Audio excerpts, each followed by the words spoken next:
ସୃଷ୍ଟି ହବ ସେଥିପାଇଁ ମତେ ଦୋଷ ଦେବନି। ପରିସ୍ଥିତି ସେମିତି ହେଇନଥିଲେ କୋଉ ସ୍ତ୍ରୀ କଣ ତା ସ୍ୱାମୀକୁ ସନ୍ତୁଳନ ଆଣିବା ପାଇଁ ପ୍ରସ୍ତାବ ଦେଇପାରେ? ଅସଙ୍ଗତ ଇଚ୍ଛା ନଦେଲେ ଅବାନ୍ତର ପରିସ୍ଥିତିରେ କହିଦେଇ ତମେ ମୋ ସ୍ୱାମୀ ପିଲାକୁ ଧିକ୍କାର କରୁଛ। ଓହୋ ତମେ ବୁଝୁନ କାହିଁକି? କଣ ବୁଝିଲି କଣ ବୁଝିବ ତମ କଥା? ସୌତୁର ଦୁଃଖକୁ ଲାଘବ କରିବା ପାଇଁ ତମେ ସିନା ଏମିତି କଥାବାର୍ତ୍ତା କରୁଛ। ସୌତୁରୀ ଆସିବା ପରେ ତମ ସ୍ୱାମୀ ଯେ ଦି ଭାଗ ହେଇଯିବ ଏ କଥା ତମେ ବୁଝିପାରିଲ କେମିତି? ସ୍ନେହ ପ୍ରେମ ଭଲ ଭାବେ ଯେ ଦି ଭାଗ ହେଇଯିବ ଏ କଥା ତମେ ଜାଣିପାରିଲ କେମିତି? ତମ ସୌତୁରୀ ସାଗରରେ ପଛେ ତମେ ଗୋଟାଏ ରୁମରେ ରାତି ବିତେଇବି ତମେ ସହିପାରିବ ତ? ସନ୍ତାନଟିଏ ପାଇଁ ମୁଁ ଯେତେବେଳେ ତା ସହିତ ଶାରୀରିକ ସମ୍ପର୍କ ରଖିବି ତମେ ସେତେବେଳେ ନିଜକୁ ସମ୍ଭାଳି ପାରିବ ତ?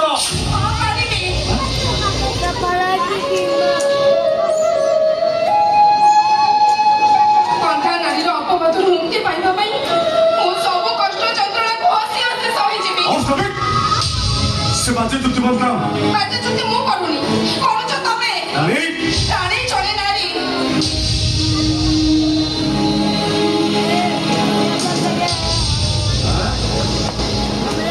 ଆଉ ନାରୀର ପୂର୍ଣ୍ଣତା ସେ ମାତ୍ର ତନା ଭଳି। ଜୀବନରେ ତମେ ମତେ ଅମୋଘ ସୁଖର ଅଧିକାରୀ କରୁଛ। ଆଜି ଏତେ କର୍ମର ପୂରଣ କରିଦିଅ। ସତ କହୁଛି ଜୀବନରେ ଆଉ କେବେ କିଛି ମାଗିବେନି ତମକୁ। ଆରେ କି ମୁସ୍କିଲ କଥା କହୁଛ ତମେ? ସବୁ ରାଶିରେ ମାତୃତ୍ୱ ଲାଭ ସିଏ କରିବ, ତମକୁ ଶାନ୍ତି ମିଳିବ କେମିତି? ତମେ ତ ପାଇବ ନା।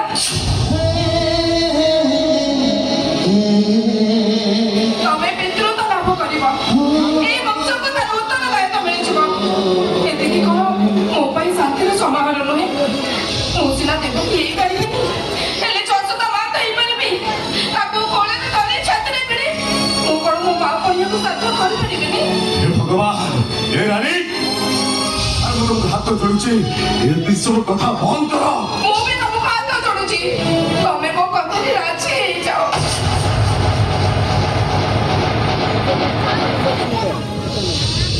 ସେଟା ଠିକ ଏମିତି କଥା କହିଥିଲେ ମାତା ସୀତା। ସୁନାର ହରିଣ ଧରିବା ପାଇଁ ପ୍ରଭୁ ରାମଚନ୍ଦ୍ରଙ୍କୁ ବାଧ୍ୟ କରିଥିଲେ। ପରିଣାମଟା କଣ ହେଲା ସେ କଥା ଆମେ ସମସ୍ତେ ଜାଣିଛୁ।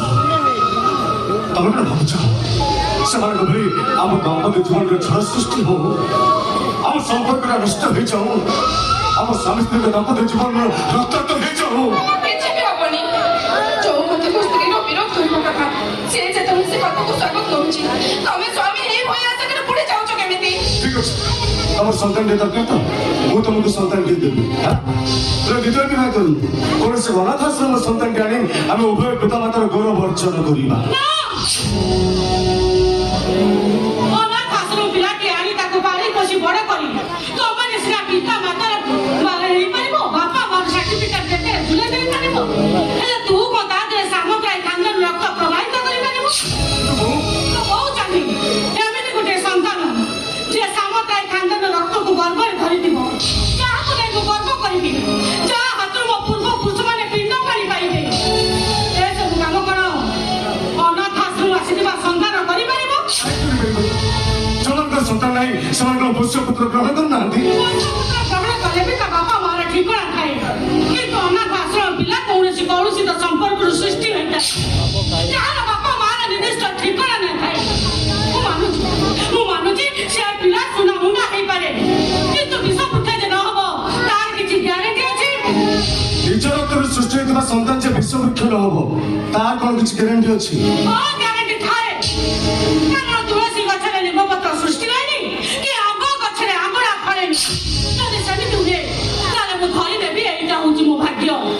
ଅନୁପଯୁକ୍ତ ଉତ୍ତରଦାୟିତ୍ୱ ଦେଇଥିବାରୁ ମୁଁ ପୂର୍ବ ପୁରୁଷଙ୍କ ପାଖରେ କ୍ଷମା ମାଗିନେବି। ସେ ରାମ ହଉ କି ରାବଣ, ମୁଁ ତାକୁ ମୋ ମାତୃତ୍ୱ ସ୍ନେହରୁ କେବେ ବି ପର କରିବିନି। ଆଜି ତ ମୋର କଥା, କାଲି ସେ ବଦଳ ଯିବ ତାର କିଛି ଗ୍ୟାରେଣ୍ଟି ଅଛି? ଆଜି ସିନା ମାତୃତ୍ୱ ସ୍ନେହ ଅନ୍ଧ ହେଇ ନିଜ ପାଇଁ ଶତ୍ରୁଣି ଆଣିବାକୁ ଚିନ୍ତା କରୁଛୁ, କିନ୍ତୁ କାଲି ଯେତେବେଳେ ସେ ପିଲା ଜନ୍ମ ହେଇ ବଡ ହବ ତା ନିଜ ଜନ୍ମଦାତ୍ରୀ ମାକୁ ମା ବୋଲ ଡାକି ସେ ଗୋଟେ ତତେ ମା ବୋଲ ଡାକି ତା କୋଳକୁ ଝୁଲଣା ନ କରି ସେ ଗୋଟେ ତୋ କୋଳକୁ ହାତ ଏବେ ପରିସ୍ଥିତିକୁ ନେଇ ମୁଁ ଯେତେବେଳେ ଖୁସି ଅନୁଭବ କରୁଛି, ଭବିଷ୍ୟତରେ ମୋର ସୁଖ ଅଛି ବୋଲି ମୁଁ ଦୁଃଖ କରିବିନି ଭାଇ। ମୁହଁରେ କହିଦବା କଥା ଆଉ ଅଙ୍ଗ ଅଙ୍ଗ ଅନୁଭବ କରିବା ଭିତରେ ଅନେକ ଫରକ ଅଛି ରାଣୀ। ଖାଲି ଏତେ ମନ ଅବସ୍ଥା ପରିବର୍ତ୍ତନ ହେଇଯାଏ, ତାହେଲେ ଚିନ୍ତା କରିପାରୁଛ ଏ ଘର ପରିସ୍ଥିତି କଣ ହବ?